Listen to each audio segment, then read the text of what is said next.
Bene data bakundwa b'umwami Yesu Kristo, mwese abakurikira izi nyigisho tubahaye ikaze mu biganiro bya Saveur Divine. Ibi biganiro mu bitegurirwa n'abavugabutumwa bwiza batandukanye, akaba ari umuhamagaro ugendera ku ijambo ry'Imana byanditse mu gitabo cy'ubutumwa bwiza uko bwanditswe na Matayo ibice 24 umurongo wa 14. Kandi ubutumwa bwiza bw'ubwami buzigishwa mu isi yose ngo bube ubuhamya bwo guhamiriza amahanga yose, nibwo imperuka izahera ko ize. Ibi biganiro mubikurikira ku channel ya YouTube yitwa Saveur Divine. Tubifurije kugubwa neza. Imana Data ari nayo So ibaha umugisha.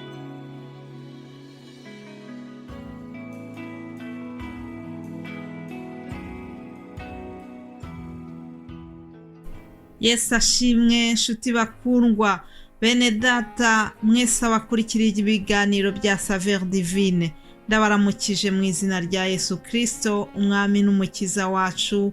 Amahoro ya Kristo nabane namwe aho muherereye hose. Amahoro ya Kristo wowe ukurikira bino biganiro kenshi. Amahoro ya Kristo wowe wabase ubyumvise ku ari ubwa mbere. Yo amahoro ya Kristo kuri mwebwe mwese abajya bumva bino biganiro mukabisangiza n'abandi.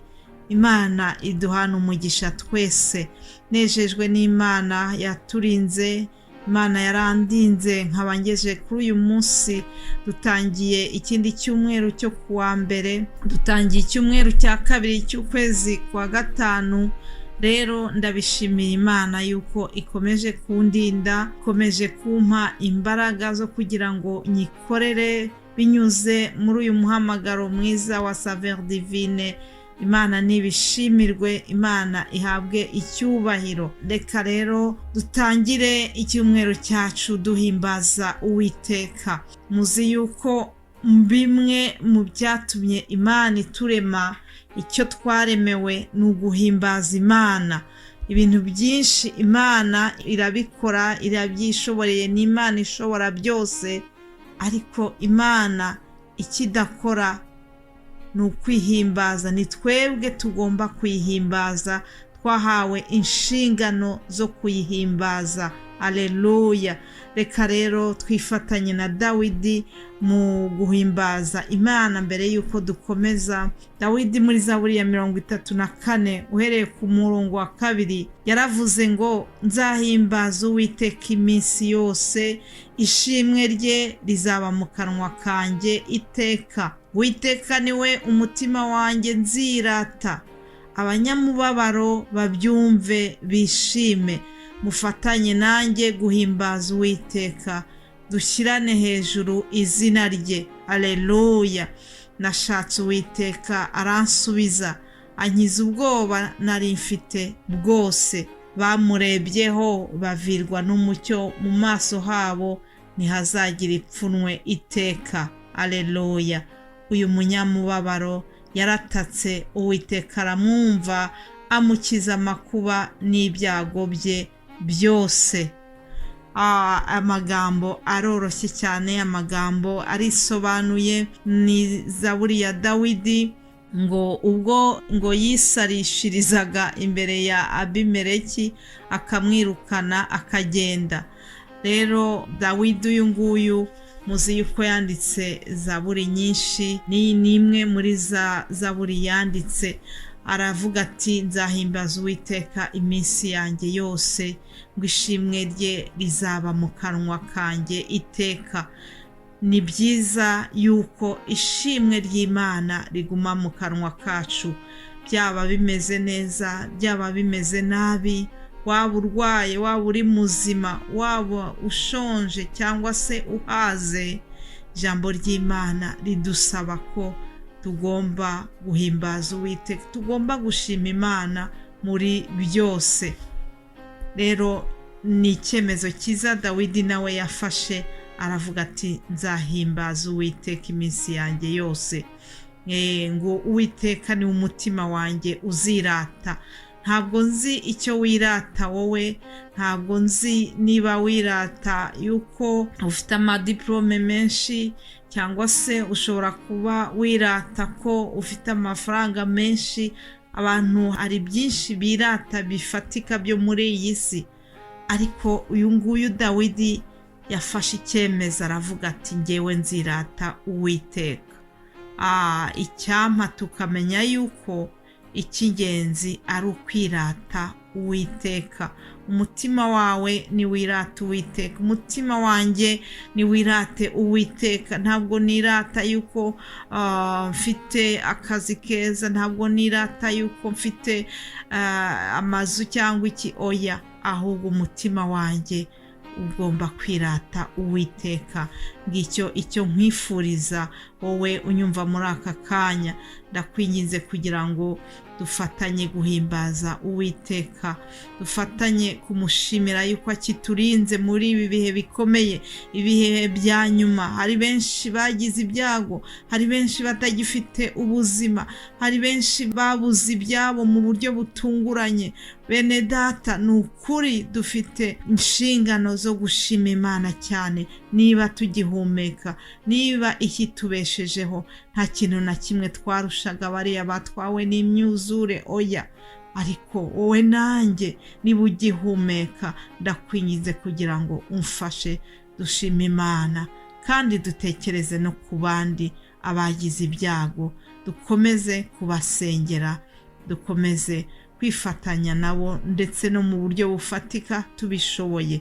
Imana idufashe kugira ngo rwose tuzirikane bene data. Niwakire neza iryo jambo ry'urufunguzo ryari ryo kudufungura, kutwinjiza muri iki cyumweru dutangiye. Reka nkomeze rero mbashimira mwebwe mwese abadusengera, abashyigikira uyu muhamagaro ku buryo ubu n'ubu. Ndagusaba kugira ngo nukuri aho uri hose, niba wumva ubu butumwa bunyura muri Saveur Divine hari icyo bugufashaho, ujye udusengera, kuko dukeneye imbaraga z'umwuka wera kugira ngo dukomeze kubagezaho aya magambo y'ubugingo. Imana idufashe.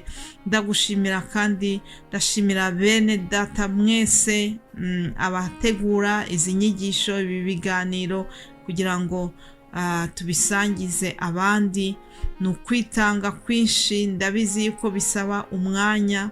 Rero mwese abakora uyu murimo, Imana ibaha umugisha. Ndabashimira kandi mwebwe mwese abadushyigikira mu buryo ubu n'ubu, ari ukudushyigikira mu buryo bw'amasengesho, ari ukudushyigikira mu bundi buryo ubwo ari bwo bwose. Mwese ndabashimiye, kugira ngo Imana yo mu ijuru itibagirwa, ntizibagirwe imirimo myiza mwakoze muri iki gikorwa cya Saveur Divine.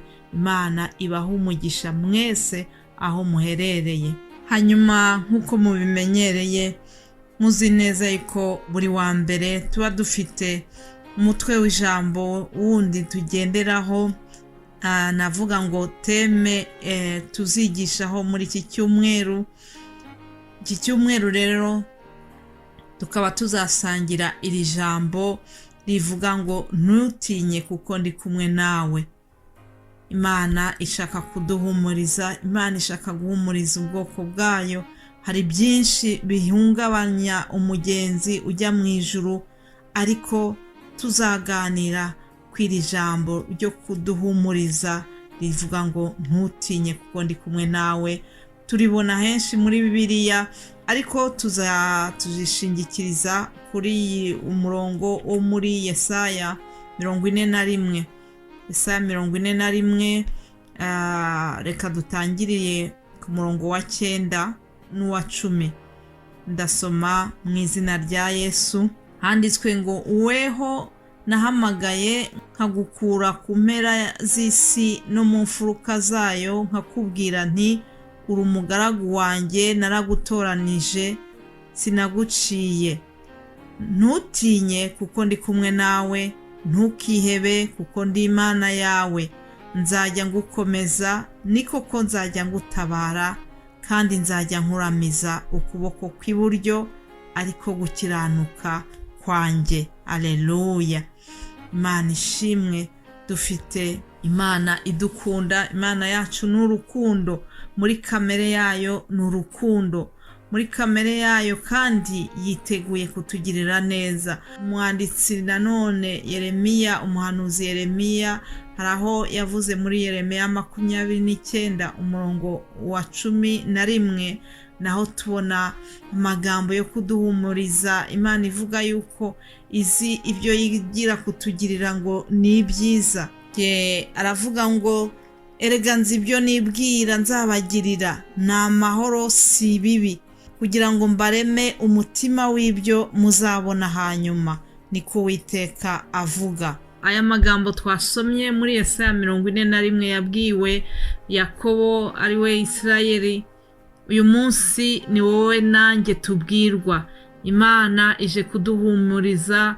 Imana irakubwiye ngo ntutinye, iri kumwe nawe. Bya bindi byose bikuhebesha, bya bindi byose biguhangayikishije, bibwire ngo mfite Imana yanjye, Imana yanjye izandida, Imana yanjye izantabara. Rero uba amahoro, uhumure, ntutinye, kuko Imana ya Yakobo, Imana ya Aburahamu, Imana ya Isaka, Imana ya Yakobo iri kumwe nawe. Mu izina rya Yesu uba amahoro, ntutinye. Nkwifurije gutangira iki cyumweru ufite ihumure ry'Imana mu izina rya Yesu. Amen, amen.